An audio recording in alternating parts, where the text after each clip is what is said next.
Real quick, I'm going to show you how to jump, or where the battery terminal is to jump an Audi A4. This is an A4 Quattro. So you come over here.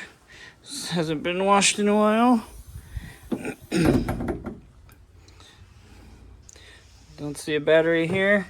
It's actually up here. So you pull up this little cover and you have this container. You're going to push this tab back. It's a little tricky. There's a little tab right here. You push it back and then you pull up.